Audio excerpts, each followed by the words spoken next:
자, 이번 시간에는 통신망 기술 중에 전용 회선과 교환 회선에 대해서 배우도록 하겠습니다. 우리가 전용 회선이라고 하는 것은 이제 앞 시간에 우리가 대략 배웠던 내용입니다. 그러니까 컴퓨터 간에 선이 연결되어 있는데 중간에 아무것도 없는 거죠. 중간에 아무것도 없는 거. 자, 우리가 전용 회선이라는 걸 볼까요? 전용이라는 게 뭐냐? 통신선이죠, 통신선. 컴퓨터가 이렇게 두 대가 있습니다. 컴퓨터가 이렇게 두 대가 있어요.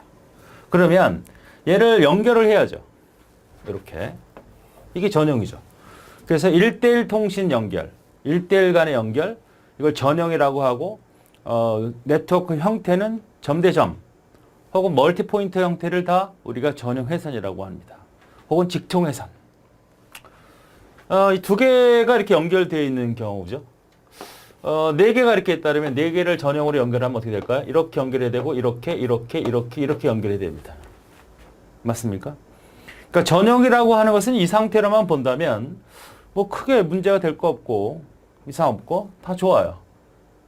자, 근데 문제는 뭐냐면, 전세의 컴퓨터가 네 대만 있는 게 아니잖아요. 네 대만 있는 게 아니라 만약에 이쪽에 컴퓨터가 또 있다고 합시다. 이렇게 있다고 가정을 하면 이런 건 어떻게 해줘야 돼요? 이것도 이렇게 연결해야죠. 또 이렇게 연결해야 되죠. 이렇게 연결하죠. 이렇게 연결하죠. 이렇게. 두 개의 네트워크가 연결을 했는데 이걸로는 연결이 다 된 건 아니잖아요. 어떻게 해야 돼요? 또 얘도 이렇게 연결해야지. 또 얘도 이렇게 연결해야지. 또 얘도 이렇게 연결해야죠. 이건 장난이 아니라는 얘기입니다. 그러니까 컴퓨터가 만약에 네 대가 있다면 회선수는 몇 개예요? 하나, 둘, 셋, 넷, 다섯, 여섯 개잖아요. 예를 들어서 요것뿐이다 그러면 우리는 보통 회선수는 2분의 n-1이거든요. 그래서 하나, 둘, 셋, 네 개면은 2분의 4 빼기 3이니까 6개가 맞잖아요. 그럼 8개라고 하면 어떻게 돼? n이 8개야. 컴퓨터 수가 8개면 2분의 8 1이니까 4, 7이 28이죠. 28개의 뭐가 필요하다는 거예요? 통신 회선이 필요하다는 얘기입니다. 그러니까 컴퓨터가 4대만 있으면 6개, 그 다음에 8개가 있으면 컴퓨터가 얘네들 다 연결해야 돼. 이렇게도 연결해야 되고, 이렇게도 연결해야 되고, 다 연결해야 되니까 총 몇 개가 필요하다는 거야? 28개가 필요한 겁니다. 이걸 우리가 전용 회선이라고 하는 겁니다. 근데 전 세계 컴퓨터가 8개만 있는 게 아니잖아. 그렇죠? 이렇게는 현실적으로는 할 수 없다는 얘기입니다. 현실적으로는 불가능하다는 얘기죠. 그래서 어떻게 하느냐. 이거를 이렇게 연결하는 거죠. 컴퓨터가 이렇게 4대가 있으면 직접 연결하지 말고 중간에 뭘 가면 돼요? 교환기라는 걸 다는 거죠. 그래서 이거를 전용 회선이라고 하면 이거를 뭐라 그래? 교환 회선이라고 하는 거죠. 교환 회선. 그래서 이렇게 연결하네요. 이렇게. 그럼 이 컴퓨터 4개가 있었을 때는 어떻게 돼요? 교환기에 연결된 선 4가닥만 있으면 되잖아. 너무 편하네. 컴퓨터 하나랑 컴퓨터 통신회선 하나. 하나의 통신회선 하면 다 된다는 얘기야. 여기 옆에 또 똑같은 형태가 있었다고 합시다. 이렇게 있다면 여기도 마찬가지. 교환기가 있었고 이렇게 연결하면 이렇게만 연결하면 되는 거 아니에요? 그러니까 컴퓨터가 4대면 회선이 4개. 서브넷이 이렇게 존재한다. 다른 네트워크는 하나만 더 연결해 주면 되잖아. 네트워크와 네트워크 간에. 그러니까 하나의 4개를 갖고 있는 네트워크와 컴퓨터 4개를 갖고 있는 네트워크를 전용 회선이 아닌 교환 회선을 연결했을 때 회선수는 몇 개냐 그러면 하나, 둘, 셋, 넷, 하나 플러스 요거 연결하는 거. 9개가 되는 거잖아요. 그래서 결국은 전 세계의 컴퓨터는 이렇게 연결될 수밖에 없는 겁니다. 맞죠? 이게 교환 회선이에요. 그럼 이렇게 연결되었다는 얘기는 교환기가 어떤 역할을 담당해 주는 거예요?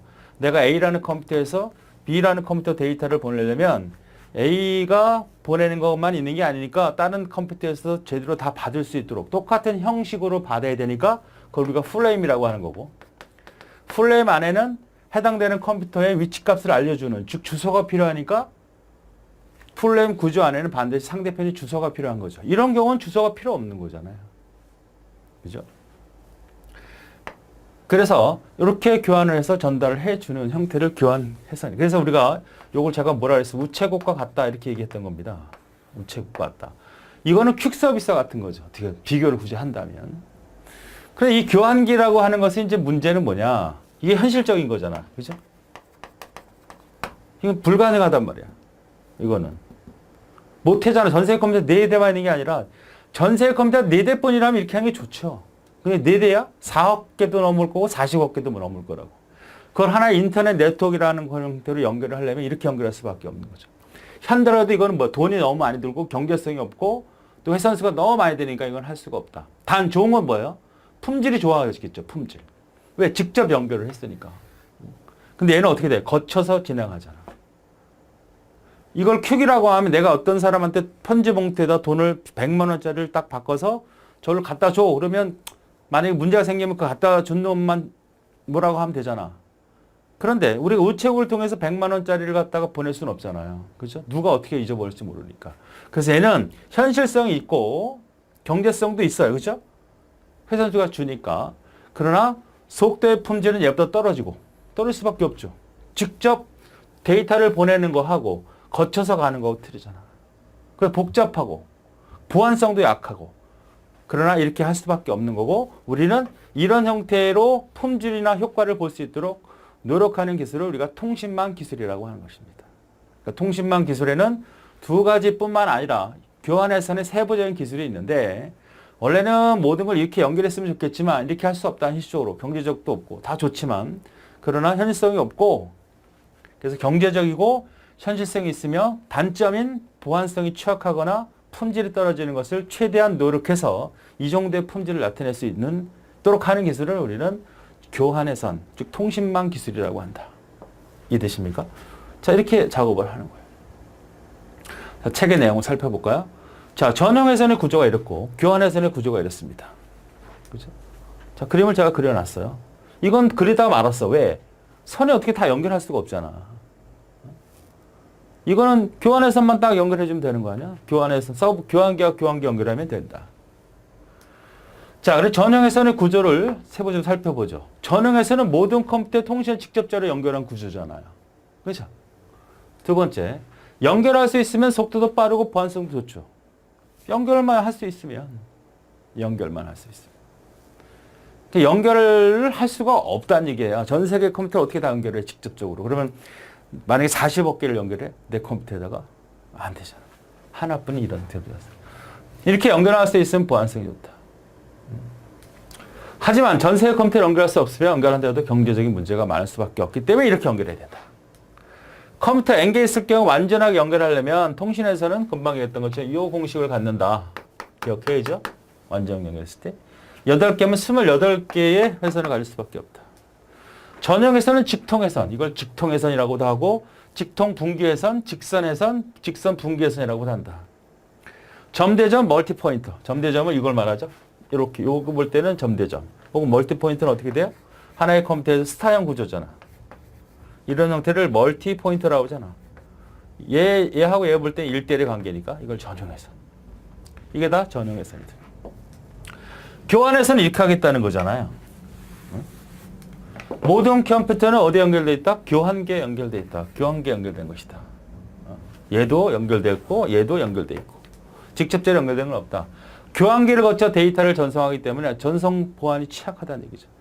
우리가 우체국 망을 이용한다는 것은 교환기를 여러 개 쓴다는 얘기고 교환기를 여러 거친다는 것은 우체국의 뭐 집중국이라고 하는 그 중간중간의 경유지를 계속 거쳐나가니까 또 다른 섬에 손에 들리고 우체국마다 들려야 되니까 위험하잖아. 돈 있네 그러면 없어질 수도 있다는 얘기죠. 그래서 우리는 등기나 속달 같은 걸 하는 거 아닙니까? 전 세계 모든 컴퓨터를 교환기를 통해 연결할 수가 있다는 얘기죠. 전 세계 이 교환기가 없으면 연결할 수가 없다. 각 컴퓨터는 교환기가 정해진 형식, 요거죠. 플레임. 이 교환기가 이해할 수 있도록 해야지. 막 이쪽 저쪽 타입이 다른 구조의 데이터를 받으면 교환기가 너무 일이 많아지잖아요. 그러니까 교환기가 딱딱 정확하게 이해해서 똑같은 놈들을 다 공통적으로 구조를 이해해줘야만. 그러니까 편지 봉투가 규격 봉투가 된 이유가 그 규격이 다 다르다 그러면 업무가 굉장히 많아질 거 아닙니까? 그런 것 같은 의미예요. 자, 통신망 기술이란 이 교환기로 연결된 네트워크를 전용의 수준까지 도달하려고 한다. 이렇게 연결하려는 게 아니라 이 정도의 품질이나 이 정도의 보안성을 갖추기 위해서 노력한다. 이제 품질이라는 것은 어느 정도 되지만 보안성이 요즘엔 최고 대두가 되는 내용이죠. 왜? 날아다니는 데이터들을 누구든 다 훔쳐볼 수 있는 상태가 되어버렸기 때문에 보안이 취약한 부분이 최근에 이제 신경 써야 되는 부분입니다. 자, 비교를 해보죠. 전용은 컴퓨터와 컴퓨터 비교 문제가 나올 수 있는 거예요. 전용 회선과 교환 회선에 대한 비교 차이다. 설명이 잘못된 건 뭐냐 이렇게 물어볼 수 있다는 거죠. 교환기가 존재하는 거 1대1이고 여기는 통신 회선을 공유한다는 얘기는 이 선이 어떻게 된다는 얘기예요? 이 선이 이 A 컴퓨터나 B 다른 컴퓨터가 이게 공유선이 되는 거잖아요. 그죠? 여기는 공유되는 선은 전혀 없어요. 사용비용 비싸죠. 전용이라고 하는 것은 일단 사용, 교환기라는 건 싸다는 거고 교환이라는 것은 공유 회선을 쓴다는 거는 하나의 선을 누구든 담당해서 누구든 다 쓸 수 있으니까. 근데 전용이라는 것은 자기만을 위해서 우리 둘만을 위해서 만들어진 거니까 비쌀 수밖에 없고 데이터량이 많을 때 여기는 적을 때 유리하죠. 전용이라고 하는 개념은 직접적으로 연결되어 있으니까 계속 보낼 수 있잖아요. 근데 교환 회선이라는 것은 공유 회선을 써야 되니까 가능하면 많은 것보다는 적을 때 유리하다. 속도가 빠르죠. 전용이니까 느릴 수밖에 없고 품질이 좋다. 품질이 나쁘다. 이것이 이제 뭐예요? 우리가 교환 회선을 쓰면서 극복해야 될 얘기들이다. 주소가 필요 없죠. 전용이니까. 바로 연결됐으니까 무슨 주소가 필요해 이게. 연결돼 있어. 주소가 필요하죠. 종로 선택이라는 걸 나중에 배우겠지만 교환기로 전달이 될 때 이 교환기 내부에는 R이라고 하는 라우터라고 하는 게 필요해요. 라우터라는 것은 어디로 데이터를 보내는 것이 효과적이겠느냐. 왜? 두 개뿐만 없다면 문제가 안 되겠지만 몇백 개가 있다면 가능한 빨리 데이터를 보내야 되니까 그 가는 길을 선택해 주는 거를 라우터라고 그래요. 라우터. 중요하죠? 경로 선택기다. 얘는 필요 없죠. 아니 가는 길이 한 개밖에 없는데 뭐가 필요해. 고민을 왜 해. 통신 범위가 좁아. 이거는 단순하다는 얘기죠. 근데 이렇게 함으로써 우리는 여러 가지 응통성, 다른 망과의 접속, 여러 가지 다양한 기능들의 통신망을 이용할 수 있기 때문에 굉장히 융통성이 좋다. 통신 범위는 없다. 그러나 보안은 나쁘다. 그죠?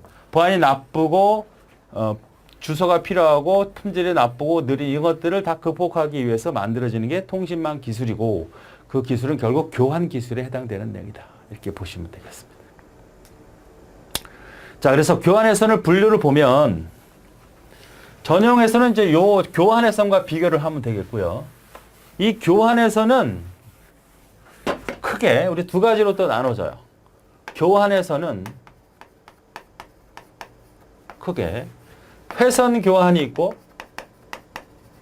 축적 교환이라는 게 있습니다.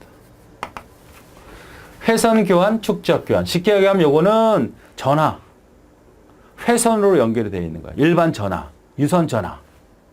축적 교환은 인터넷을 말합니다. 축적, 저장이 된다는 뜻이죠. 저장. 그 다음에 다시 구분해서 이 회선 교환은 공간 분할이 있고 시간 분할이 있어요. 시간 분할 교환. 축적 교환은 다시 메시지 교환과 패켓 교환이라는 게 있어요. 패켓 교환은 다시 뭘로 나눠지느냐? 가상회선 데이터그램 방식이라는 거로 나눠집니다. 여기는 다디 TDM 버스 교환, TDM 버스 교환, 상호 슬롯 교환, 시간 다중화 다 배워야 되는 거죠. 그러니까 이 교환회선이라고 하는 것은 이런 형태의 모습인데 중간에 뭘 거친다는 거야? 회선, 교환기를 거친다는 뜻입니다. 그런데 회로로, 이건 저장소로 회선교환, 축적교환. 회선교환은 다시 공간 분할과 시간 분할, 시간 분할은 TDM 상호, 축적교환은 메시지 교환, 패켓 교환 이런 것들을 다 하나하나 이해를 하셔야 됩니다. 그래서 이렇게 단독 두 개로 비교하기도 하지만 이렇게 가상과 요 회선 교환 이렇게 비교도 이루어지기 때문에 이거를 분류하는 부분이나 이 내용적인 내용도 정확하게 이해를 해 주셔야 됩니다. 그렇죠? 회선 교환, 축적, 공간, 시간, 메시지 교환, 패켓 교환, 가상회선, 데이터그램 요 세 가지 요 분류를 이제부터 자세하게 우리가 이해하게 될 겁니다. 이거와 반대는 건 뭐라고? 전용. 이건 다 교환. 문제를 풀어보겠습니다. 전형회선과 관계가 없는 건 뭐냐? 직통회선, 분기회선, 그 다음에 직통 분기회선, 교환회선이 아니죠. 교환회선이 아니죠. 다 전형 1대1. 네 번째가 되는 거고. 시간 분할 교환 방식이 아닌 것은 뭐냐 이랬어요. 시간 분할에는 세 가지가 있는데 T된 버스 교환, 상호 슬롯 타임, 시간 슬롯 상호 교환이라 그래. 시간 다중화해서 공간 슬롯 교환하는 것은 존재하지 않는다. 두 번째. 자, 그래서 우리는 전형회선과 교환회선을 정확히 구분을 했고 교환회선에 대한 분류를 한 상태입니다. 그래서 좀 자세하게 이제는 회선 교환이 뭔지, 축적 교환이 뭔지 그것에 대해서는 이제 다음 시간에 이어서 계속 설명드리도록 하겠습니다.